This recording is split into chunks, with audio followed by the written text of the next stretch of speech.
Since I've started talking about the next generation of laptops, many of you have actually asked me about a laptop with a next generation RTX 3080 GPU and an equally powerful Ryzen 5000 mobile chip. And of course, I think I managed to find something for you, and that's why I'm doing this video today. But before we're going to be talking about that, I would like to tell you to get subscribed to the channel if you don't want to miss any of the coverage that I do on these laptops. And trust me, I have an entire playlist talking about the next generation of laptops. So if you're interested in getting news and updates related to that, and of course some other tech and gaming related topics, then do make sure to get subscribed to the channel. But now I think it's time to talk about the Acer Nitro 5, specifically the model with an RTX 3080 and a Ryzen 5800H processor. And this one has been spotted on a German website, from which we've learned that this should cost you about 2,000 euros, and this already includes VAT, since that's how prices work in Germany. Now with regards to this one, we have seen some other specs as well, including the 32 gigabytes of DDR4 3200 MHz and a 1TB SSD. Now the 3080 is most probably a Max-Q variant, and I've already talked about it in a previous video, which you can see in the info cards above. But just so you get an idea, the RTX 3080 Mobile is most likely going to perform a lot like the RTX 3070 that I have in my system over there, and of course I already have a video on that already, given that is going to be based on the very same GA104 chip, so not on the GA102 that we've seen on the desktop variant.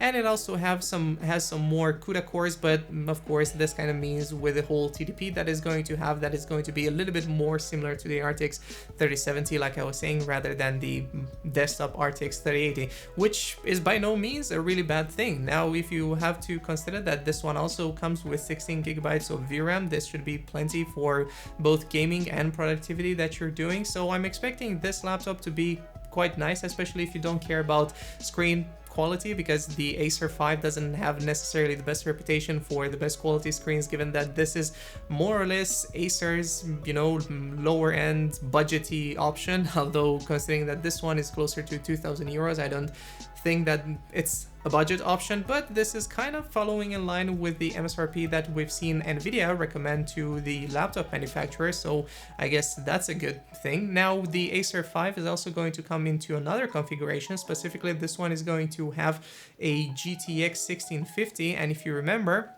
I've talked about that in a previous video. Laptop manufacturers can still configure these laptops with the next generation of CPUs, so these being Zen 3 and Intel Tiger Lake H and Tiger Lake U, and of course Zen 3U at the same time, and I have a video explaining that as well. Now they can configure that with the 16 series card as well, and you're not going to get necessarily the best performance out of those, but of course you can see that these CPUs are going to yield you a little bit better performance in terms of productivity, if not for gaming. And of course this laptop has me thinking that is going to cost more, in the ballpark of 700 to 800 euros. So if you don't care about the latest AAA games, then the GTX 1650 4GB variant, although that sounds a little bit weird to say at the moment, might still be a really good option. Now we have seen in terms of other specs that it comes with 8 gigabytes of DDR4.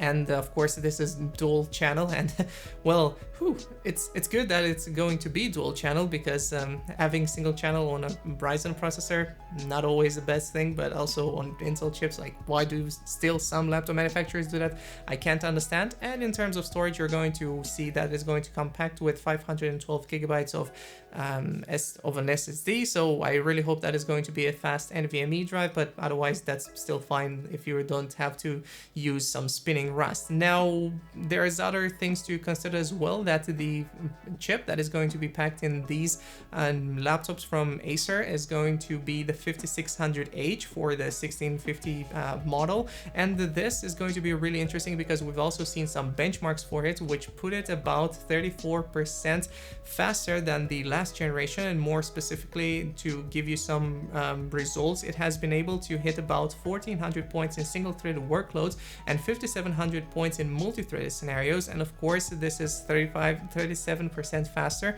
than the last generation 4600H, but about 15% faster in multi-core scenarios, and that's still great. And even when you're comparing it to the 11370H that we're going to be seeing from Intel, you can get a good idea of how good this CPU is going to be. Namely, it is going to be a little bit slower in terms of single core performance, but whenever it comes to multi-core performance, it is going round and round with what we've seen on desktop. You know, AMD is so much better in terms of multi-core application, so if you don't care much about gaming, then this might be the better option this time around in terms of getting a laptop. And of course, there's other things to consider, such as the fact that ASUS, MSI, and Gigabyte are all going to release both AMD and Intel-based laptops at CES 2021, and we're going to start seeing those pop up after February, I would assume, and also some new laptops from HP, Dell, Lenovo starting in April, and of course the second half of 2021. Now, there's also another competitor that is entering the market, and namely Xiaomi, and they are going to be bringing some laptops as well with RYZEN 5000 mobile CPUs, and that is going to be really interesting. I'm really excited to see what Xiaomi is going to be able to do, especially considering that they're, you know, more of a budgety company whenever it comes to all of those things. And we've seen Huawei can come into the market with their Ryzen CPUs, with their Ryzen based laptops, and these have been both Huawei and Honor because, you know, they're spin-off brands, and they've been quite interesting and also relatively cheap, especially here in Germany. So I'm curious what Xiaomi is going to do. But to give you something more about them, I have noticed that they are going to be based they are going to come with the very same 5600H, and in terms of benchmarks, you already know these results. And just to give you more specifics on the 5600H, this one is going to be a 6-core 12-thread CPU with a base frequency of 3.3 GHz and a boost of about 4.25 GHz. And the results from the benchmarks, I've already discussed them, but if you're interested in other chips that AMD is going to be releasing in terms of, you know, mobile CPUs, those are also going to be the 5800H, 5900HS, and the 5900HX, and I've already got videos on those as well, so, you know, just go and watch the playlist. And the last thing that I would like to talk to you about in today's video is also about the next generation of mobile CPUs that AMD is going to bring, and I'm talking about Zen 3 rather than what their roadmap has showed us. Namely, we have seen that they are working on a bunch of other CPUs with some low TDPs, because according to the latest rumors, AMD is planning to unveil their Van Gogh APUs next year, and those are going to be based on the Zen 2 cores that we've seen previously with a TDP of only 9 watts. We might also see AMD do a whole refresh of the Zen 3 architecture on 6 nanometer, and Rembrandt might be replacing Cezanne at that moment, and that is going to be definitely interesting to see what AMD is going to be able to squeeze in terms of power. But other than that, I don't remember exactly what were the other highlights, but I believe they are also working on a 4.5 chip, but those will be based on the very first generation of Zen cores, rocking their older 14 nanometer process. And, you know, that's what Intel is currently rocking on their desktop CPUs. They're, of course, bringing 10 nanometer super fin tech on their laptops, and that is going to be really interesting. So we're going to be talking about all of those products that I just mentioned in the coming period. And of course, do make sure to get subscribed to the channel if you'd like to keep yourself up to date with what is going to happen in terms of pricing, availability, how good these laptops are going to be.